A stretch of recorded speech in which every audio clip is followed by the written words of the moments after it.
톡기자 꿀정보 시간입니다. 배는 고픈데 변변한 반찬은 없을 때 햄 노릇하게 구워 먹으면 밥 한 그릇 뚝딱이죠. 그래서 장을 볼 때면 햄을 꼭 사서 부엌에 저장을 해놓게 됩니다. 그렇죠. 자, 햄은 술안주로도 제격입니다. 그런데 이 가공식품이 건강에 안 좋다는 이야기가 있어서 먹기가 좀 꺼려지기도 합니다. 자, 정지주 기자와 이런 걱정 없이 햄 먹을 방법 알아보겠습니다. 자, 정 기자, 어떻게 먹어야 되나요? 자, 일단 햄 짭조름한 게 맛있단 말이죠. 네. 그런데 이 발색제 같은 게 사실 걱정이 돼서 한 번 데쳐가지고 물 버리고 그리고 나서 먹으면 조금 불안함은 덜한 것 같아요. 네. 실제로도 맛도 좀 덜 짜지고요. 햄은 돼지고기를 소금에 절여서 혼자 가공식품이죠. 기원전 1000년경 그리스에서 처음 시작됐고요. 수천 년 동안 사랑받아 왔습니다.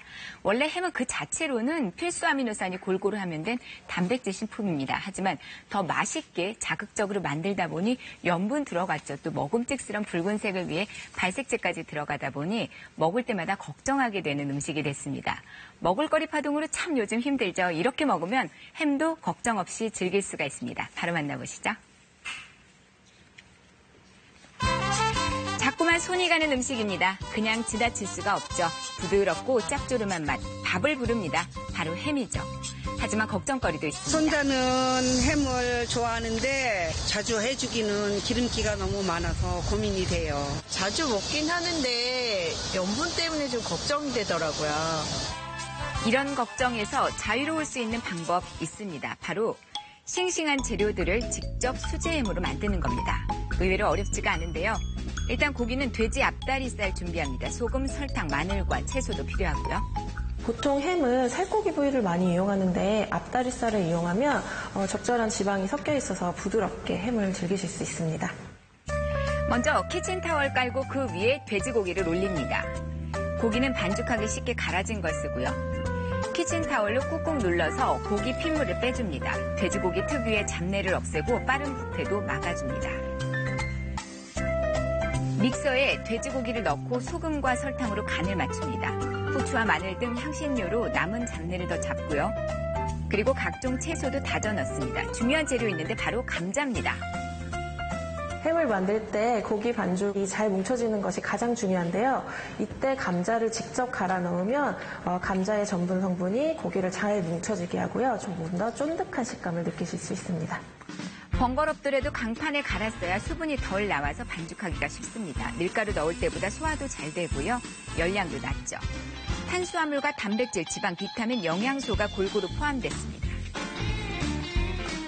자, 이제부터는 햄 모양을 잡아줄 건데요. 가급적 종이를 쓰는 게 좋습니다. 솥에 찔 때 환경 호르몬 걱정을 덜 수가 있습니다. 고기 반죽 덜어서 손으로 길쭉하게 모양 잡아주고요. 자, 이 종이로 돌돌 말아서 양 끝을 꽉 묶어줍니다. 반죽에 흐트러지지 않고요. 육즙이 빠져나가는 것도 막을 수가 있습니다. 만약 네모 모양을 만들고 싶다. 이럴 땐 사각 자기 그릇을 쓰면 됩니다. 그릇 벽에 식용유를 충분히 발라줍니다.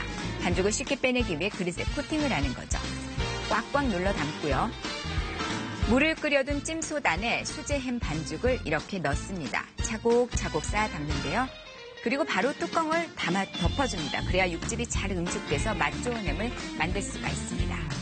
15분 지나면 햄이 완성되는데요. 연한 살색이 감돌죠.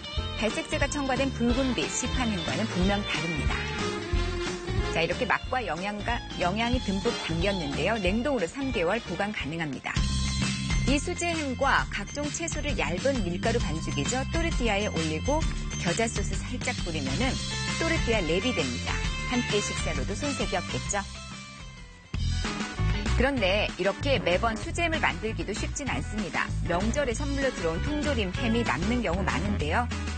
우리 가족이 햄을 너무 좋아하거든요. 우리 햄 요리를 자주 해 먹는데 한번 이렇게 살짝 데쳐서 요리를 해 먹으니까 짠맛도 훨씬 덜하고 아주 맛이 더 있더라고요.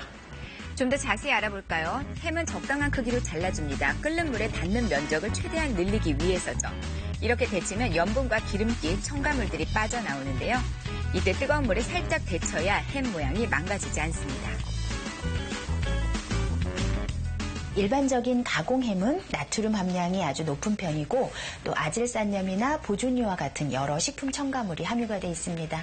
따라서 조리하기 전에 햄을 끓는 물에 한번 데쳐주시면 염분과 기름기 그리고 식품 첨가물들을 어느 정도 제거하는 데 도움이 됩니다.